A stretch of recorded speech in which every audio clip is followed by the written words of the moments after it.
Okay, the first thing we need to do is get ourselves a 2H pencil or even a HB pencil. I'm just going to rule a couple of vertical lines. I'm just using the width of my rule. And here I'm creating some horizontal lines, and I want to make them at about 90 degrees to each other. So you can either do it by eye, or if you have another tool to do a 90 degree angle, work it out exactly, but as we're doing freehand, it's not such a problem. Now here what I'm doing is I'm marking out about 12.5 millimeters. And that's actually half the width of the rule. So the rule's 25 millimeters, and I've just made a notch 12.5, because if you remember from our first video we did on 3 chord knots, that we always have a full square and then a half square, so a rectangle. So here I'm just marking out another 12.5 mil at the bottom, so I can actually line those 2 dots up perfectly to get a perfect vertical line. Now I'm just using the width of the rule just to measure out some squares.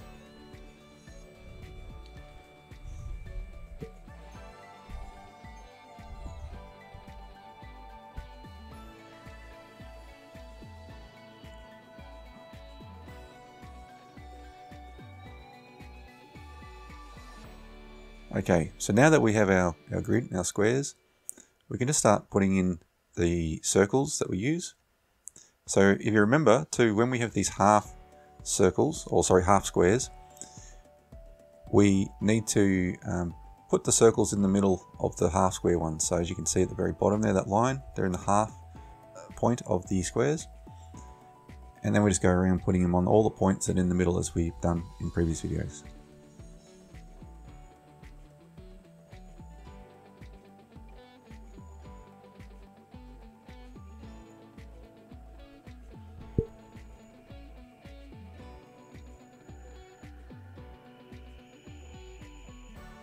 And there we go, this is the half point again.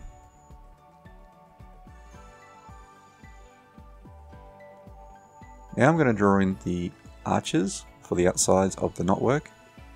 Again, this is always a really good thing to do first. You don't have to do it first, but it helps to visualize how the diagonal lines are going to come down sometimes. So here, you can see I've gone slightly over the top of that circle, so I can get a nice square edge or straight edge on that corner.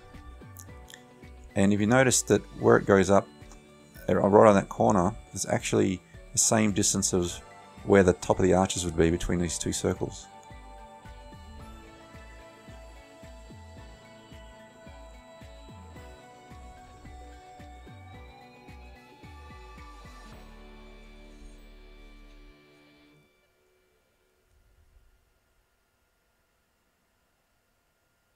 So just getting a nice, gentle feel for it, just a nice flow, whatever feels right there. Doesn't have to be exact. It's the beauty of doing things hand-drawn. Just get that beautiful hand-drawn effect that everything's not perfectly accurate like a computer. So as you can see now, I'm drawing the diagonal 45 degree angle. So you can see how that turns into the curve. So what happens is sometimes that we may put the diagonal line in over at the top of the circles, so the opposite to what I've currently got now, and then it doesn't line up so nicely with the curves. So we always put the curves there, or the arches there first, and we can sort of see how they're going to line up together.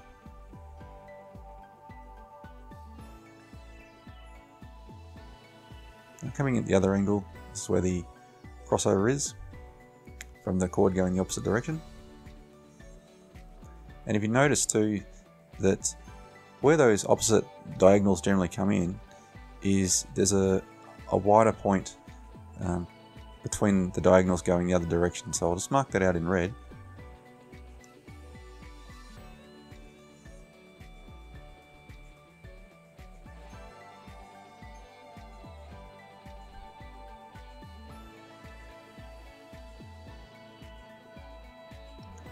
And if you're ever not 100% sure, get a little bit confused, just try drawing something in light anyway and seeing what happens.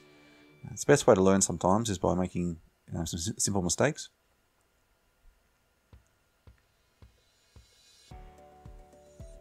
But we always keep to that sort of rule of what we do in one row, we do the opposite in the one below it.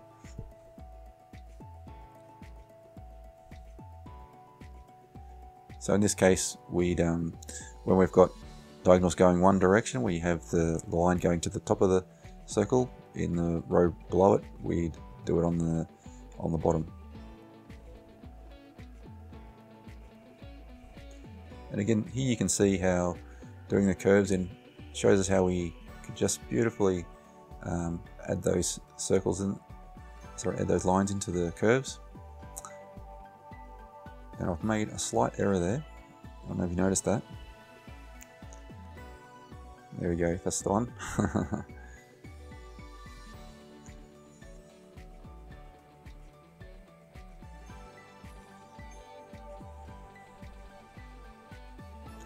So now I'm coming in with my mechanical pencil. It's a 0.9mm lead, which is quite nice because it's quite a strong lead being so thick. And being HB, we do get the blackness as well as the hardness. So we can really make some nice lines into outlining the definite lines of the knotwork. Now we've put in the guides.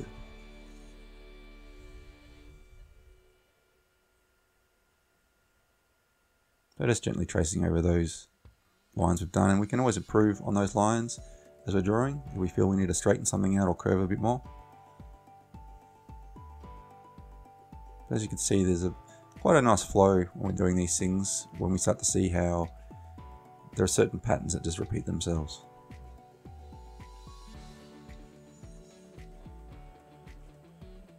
So we can sort of look at the lines individually, the sort of pattern that they're doing, or rather than just looking at the Celtic Knot design overall. Sometimes we can just break it down into little segments like I'm doing now. So those same sort of curves. As you can see, the same gesture, same curve with the line.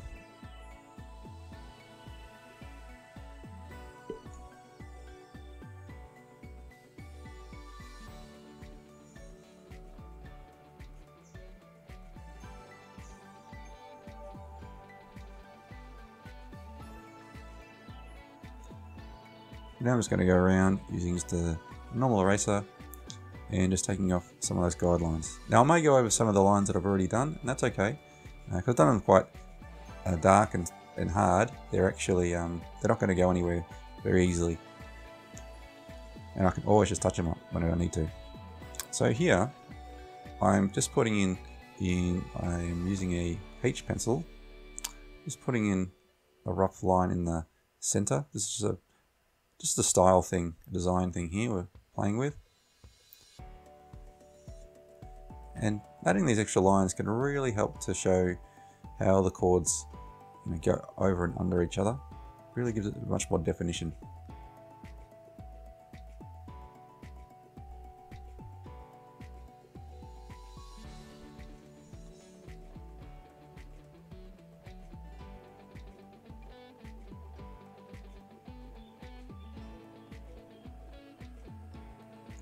So now here again, I'm just using a H pencil, going very lightly just around the corner here. So basically that line in the middle is showing sort of a peak to the chords, so they're not perfectly flat and they're not quite rounded, they go to a peak.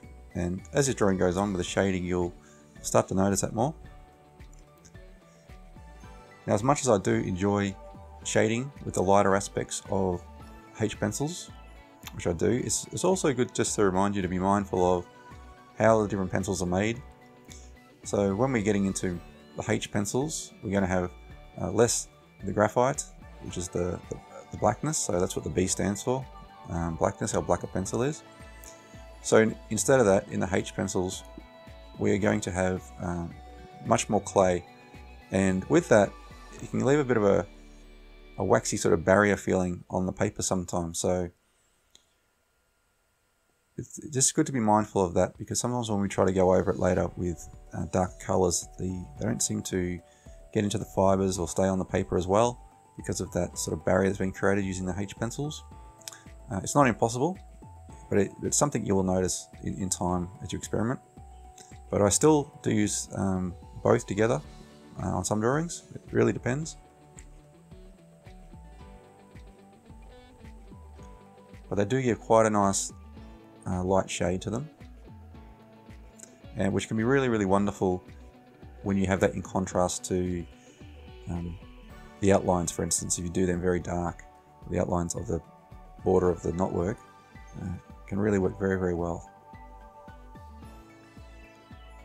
And I think even just now what I'm doing at the moment, we can see how that's already taking effect.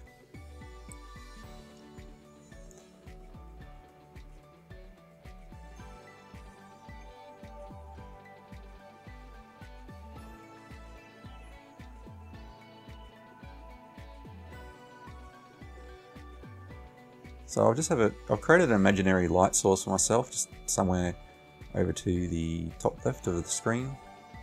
Just imagining light coming down and sort of touching on those parts of the cord, which is where we've got the bits that are more white, or just the paper. That's where the most light will be coming in. And we'd also have some reflected light. Now this is not necessarily 100% accurate of what would be happening, but that doesn't always matter. Sometimes we can get some visually appealing styles of things and looks of things, even if they're not 100% accurate to life.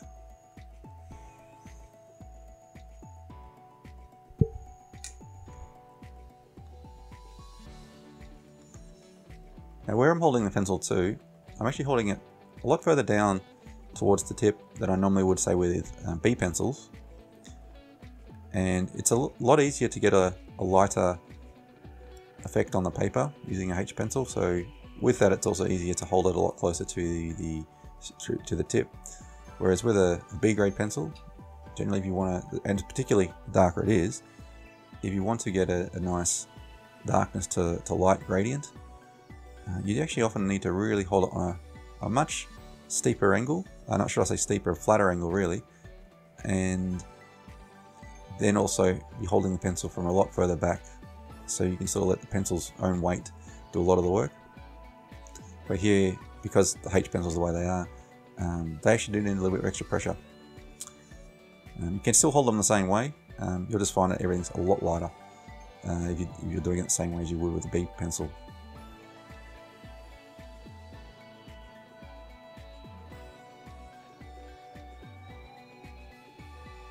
So as you can see too, I've already worked on these parts. I'm just coming back to work over them again. So it's a bit like layering in a way. The only thing is it's different, say paint, is that we're not waiting for anything to dry. We can just add straight over the top of the what we've laid down already, pencil we've already laid down.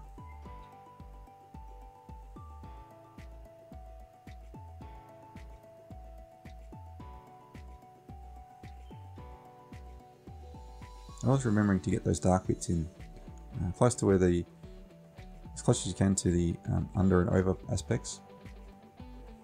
That's where it really helps to pop out how these different chords are going over and under one another.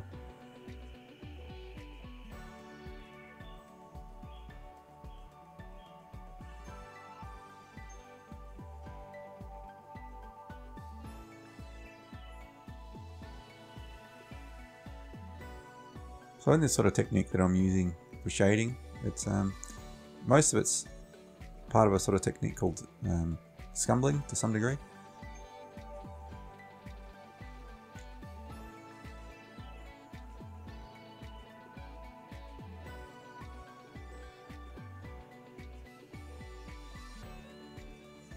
And I'm just doing my best to use my pencil to grade things out.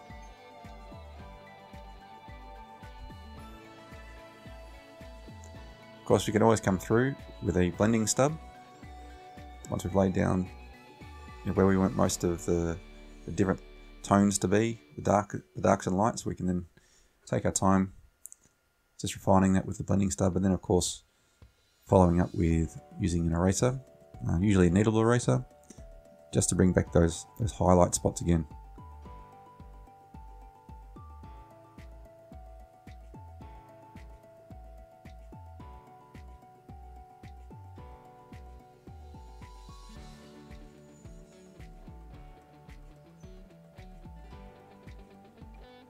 Now, the way that I'm currently going about doing this knotwork, it's a good example of how you could basically do a drawing like this with only using really one pencil if you wanted to.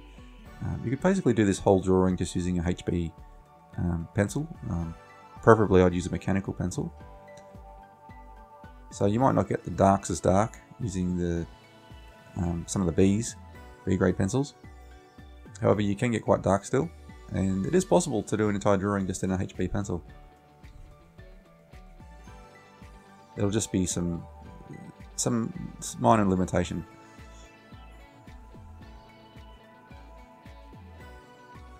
Particularly with the, as I said, the blacks. So you could get them, you'd have to press a lot harder on the pencil, but by doing so too, you lose a little bit of the control, and also you indent the paper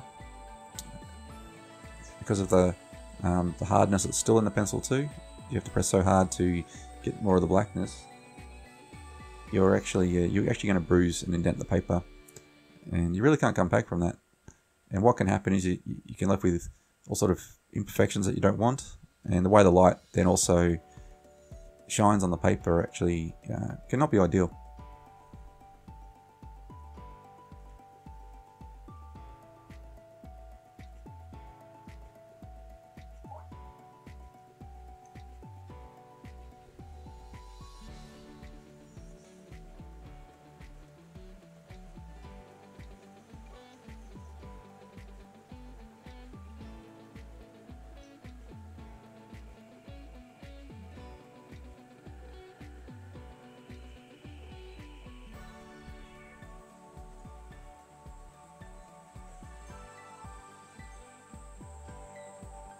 So again, here I am just coming back in with a little bit heavier pressure, just working over what I've already done.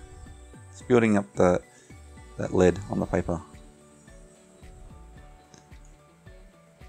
Which, just in case you're not aware, it's not actual lead anymore. So I don't have to be concerned about that. But the terminology pencil lead has still stayed.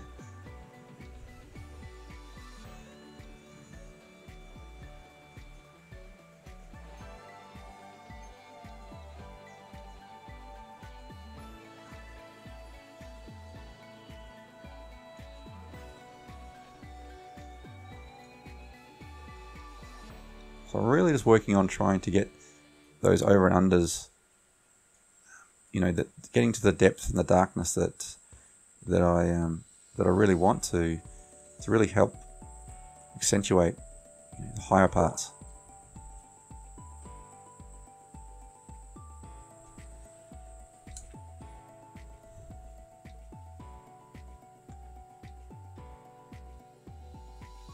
Now, even with these demonstrations, I'm not spending as much time as I could on a lot of these drawings, because, well, it's with any kind of artistic thing, there's really no time limit on how much time you can spend on something, and it's really only done when we feel it's done. So this is really just to give, you know, for demonstration purposes. But it gives you a very good idea about how to go about, you know, constructing everything and shading everything.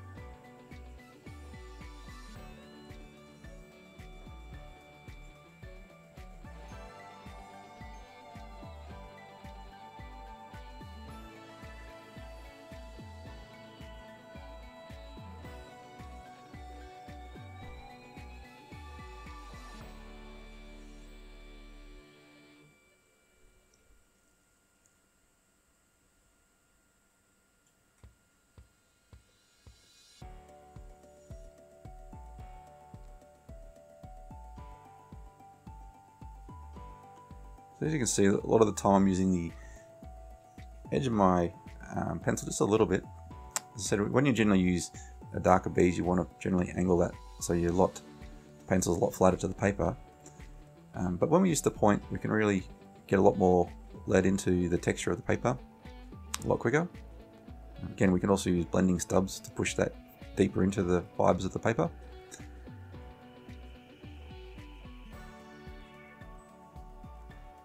But I'm just doing, as you might notice, is little brush strokes, not brush strokes, pencil strokes back and forth, and also sometimes doing very small minor circular motions too, just to sort of help with blending. So as we've spoken before in other videos, that the more pressure we put, the darker it's going to be on the paper, but also potentially the more we're going to indent the paper. So really one of the tricks to shading is to learn how to alter the pressure of the pencil as we're using it. So sometimes we might do a line, one single line for instance, where we want it to go from dark to light. So we need to learn how to alter our pressure.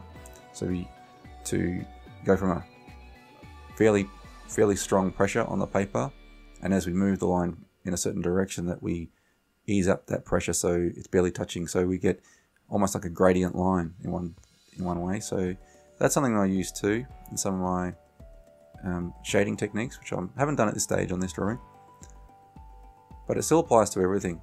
So even when we want to get a bit of a gradient basically from the over and unders, of course we want to start dark and then sort of fade out towards a lighter shade.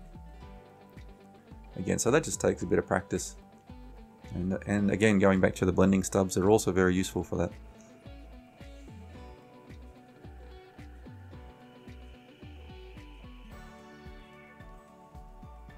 And as you might notice too, that I'm only working on one area at a time. On the side of that line, I'm not doing both exactly at the same time. Just trying to get that right on one side, and then coming back later to do the other side of that line on each chord. It can be good to just try and do everything in one direction in one go.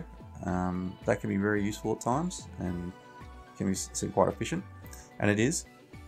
And sometimes though we do actually want to work from one spot on a drawing and then jump to another spot. It's better for our eyes sometimes in terms of being able to see things more clearly, how they're coming together.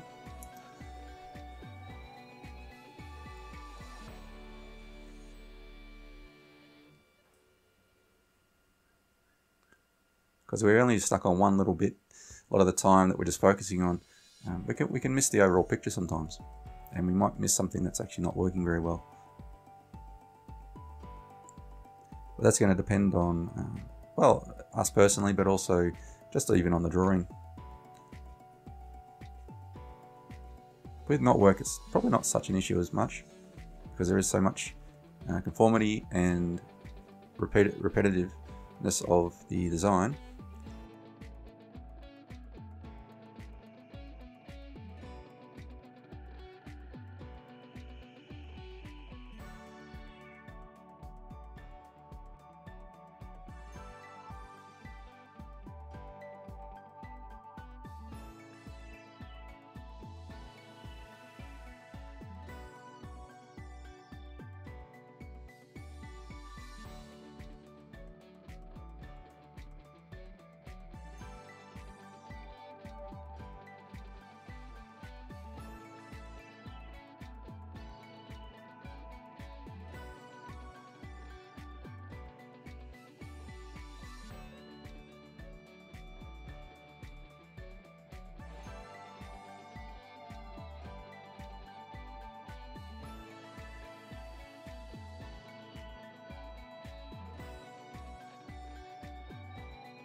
And as you may have noticed, with a lot of the time when I'm doing that line just where the underbit goes, I'm generally starting off with a solid line, dark line first, and just establishing where my dark point is.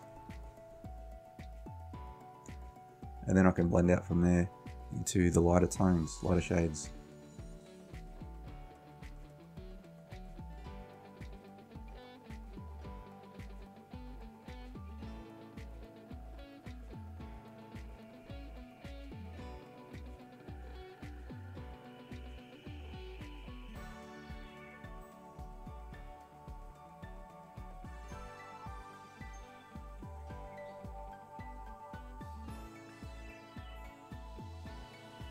So even that bit there, even though I didn't do the darkest line, I still established my darkest point of that gradient. So it wasn't the darkest line I could draw, but it's still the darkest point.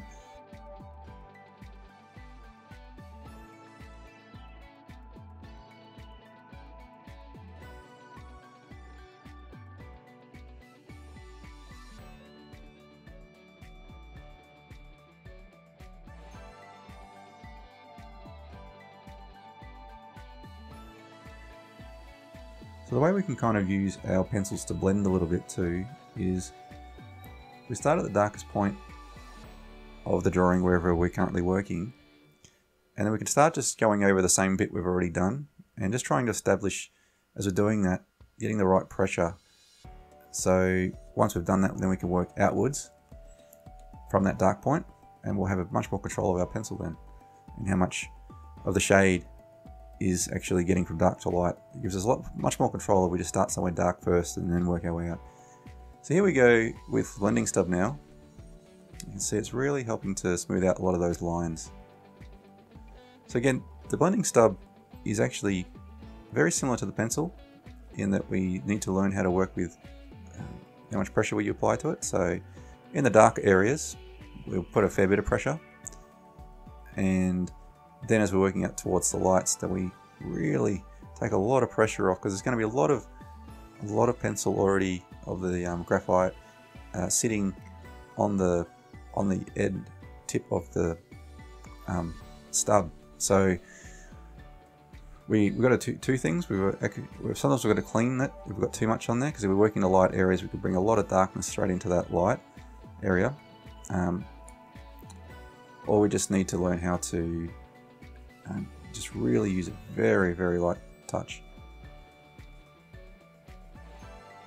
Of course, if we make a mistake, the great thing about using the pencils is that we can use a kneadable eraser to try and help lift some of that graphite off the paper. So I find in the darker areas too that sometimes I do have to apply quite a lot of pressure to start getting a bit of a blend. But once I've got that going, it's very easy to drag that out towards the lighter areas.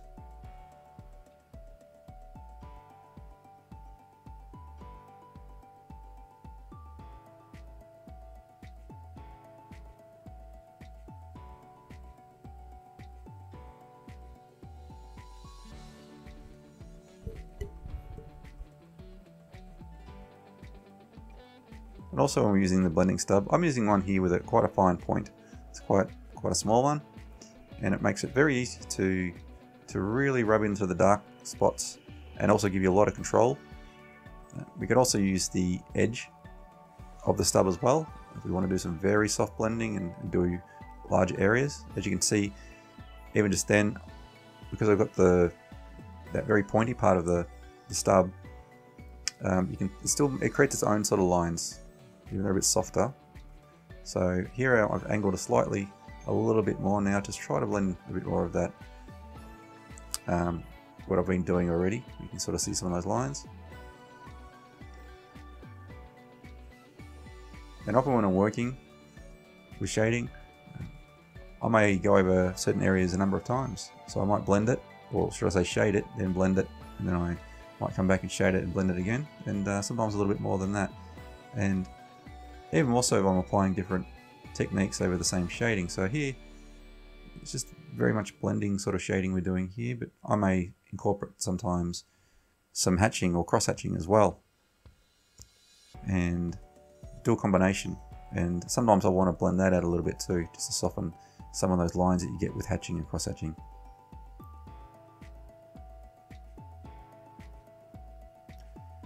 But as you can see here too, I'm trying to pull down from the dark outwards towards the light. Same at that point there. I'm working from the dark and trying to just gently bring from the dark areas towards the light. Just gently. Just try to get a soft transition a bit, best I can there.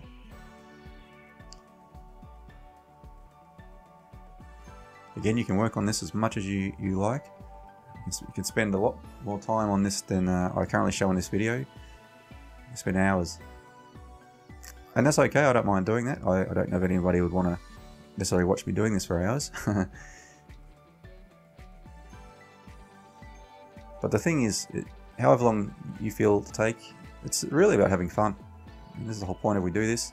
You know, we try and create things that look really cool, but at the same time, the enjoyment really is in the doing.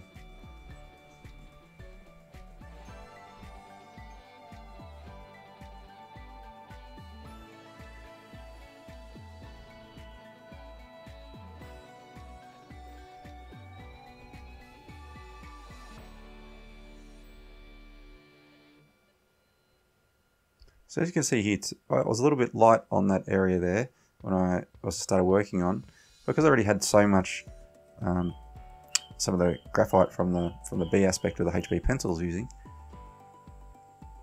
I was able to just apply some of that darkness down to where there wasn't already enough darkness. So the stubs actually do hold a fair bit on them. So as I said, we can clean them. So the best way is really using sandpaper to take off the rest of the graphite.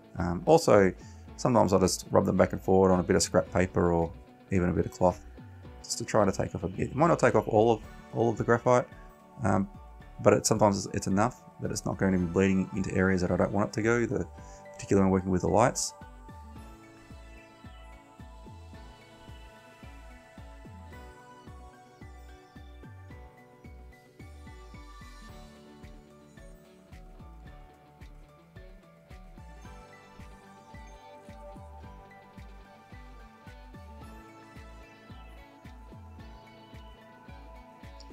So now here I've got my mechanical pencil again. This one again is a 0.9mm.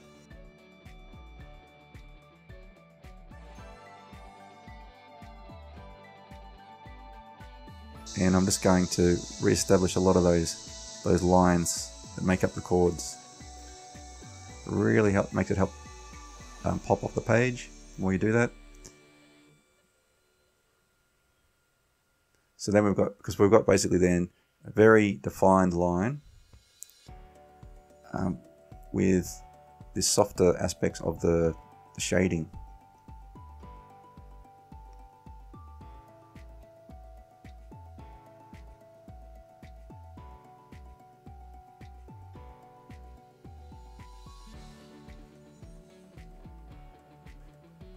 Now, of course, when you're doing these drawings, you may need to turn your paper, your page, or your sketchbook, whatever you're using, to get the best angle.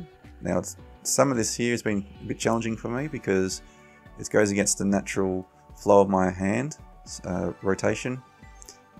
But for the sake of the video, I've kept everything in the same orientation. But normally, I would also turn my sketchbook or paper that I'm using to best suit my hand, so I can get a much easier and cleaner line. As you can see, with some of these here, these work quite well for me. Some of the other angles and that I need to do, it doesn't flow as easily for me, so as a result the lines aren't as fluid, and sometimes not quite as straight as they should be.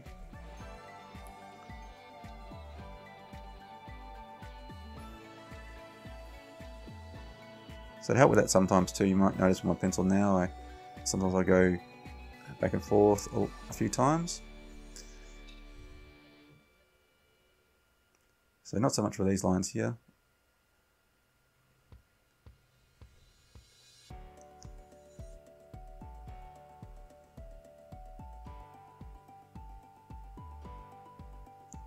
So you can see here how I'm going back and forth a little bit to try and help establish the line. And now I'm also going over the darker aspects of where the under bits go. So I'm just pressing reasonably hard here to get that darker look. The great thing about the mechanical pencil is it has a really nice sharp edge if you rotate the pencil as you need to, because it's exactly, say, in this lead 0.9mm. If I keep on drawing on one side of it, it's going to create a point, and that point can be really, really helpful and useful for making very sharp, defined lines, just as the lead wears away as we're using it. So I do that quite a lot in my drawings. I'm rotating my pencil, my mechanical pencil, when I need to take advantage of that sharp point. Here at the moment, doing these underparts of the chords, it's not so important. It's quite a wide sort of area of that shading, so the point's not, that sharper line is not so important.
And just to remind you again, even though I am using mechanical pencil here, you could use any normal pencil.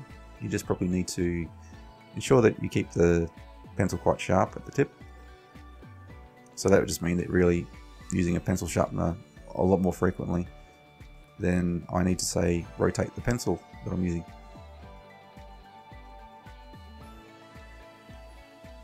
So I do highly recommend getting a series of different pencils, just normal ones that we use to sharpening, but also the mechanical pencils, and seeing what you like best. They have different qualities about them, and I really do personally enjoy the mechanical pencils and what they have to offer.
So here I'm just adding in a few little simple details.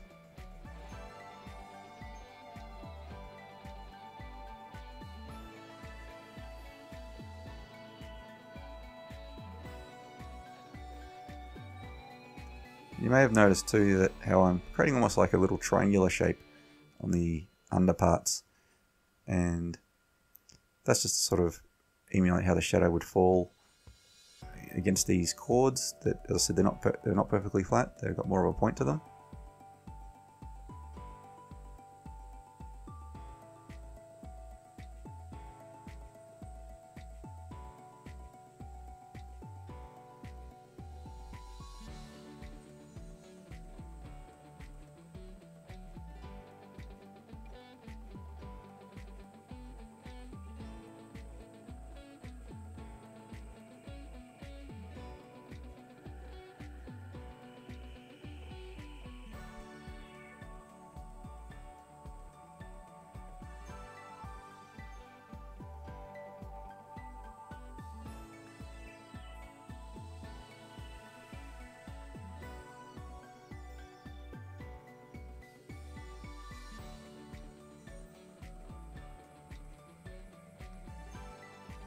So far this drawing has really been done using, or could have been done using, either a 2H or HB pencil just for doing the actual initial line work, setting it out, grid work, and all the shading essentially could be done just with a HB pencil.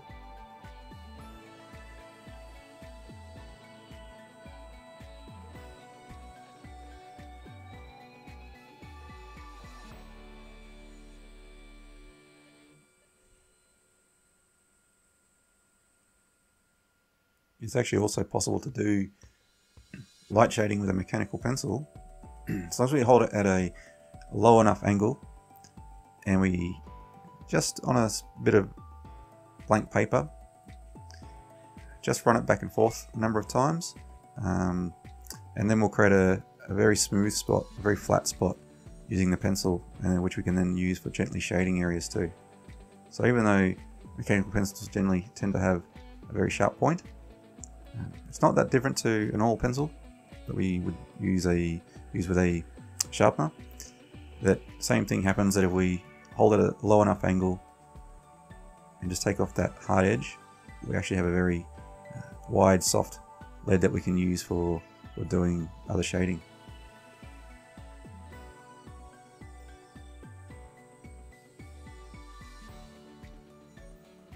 Here what I'm doing is, I've got my electric eraser here, although I'm not actually using the electric part.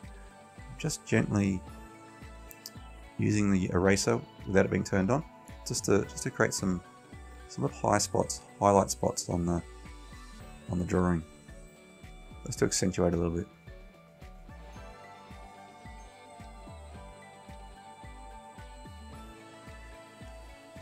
Now, if I turned it on using this eraser, I would have a lot less control. Well, it is possible to do it. It just sometimes it can jump around a little bit, and we can go over some crucial areas we didn't want to go over. So it's good in some aspects. You can use it in detailed work. It just really depends on the drawing.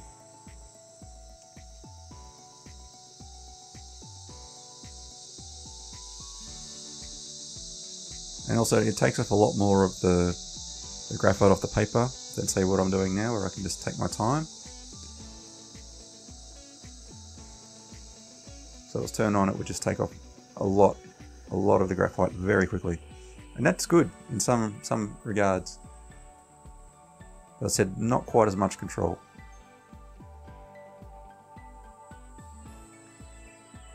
In this same spot here too, I could use a normal eraser or a needle eraser as well. Now here I'm coming back here with my blending stub, and what I'm just trying to do here is just slightly smooth off around those edges of where the highlights are, just very gently.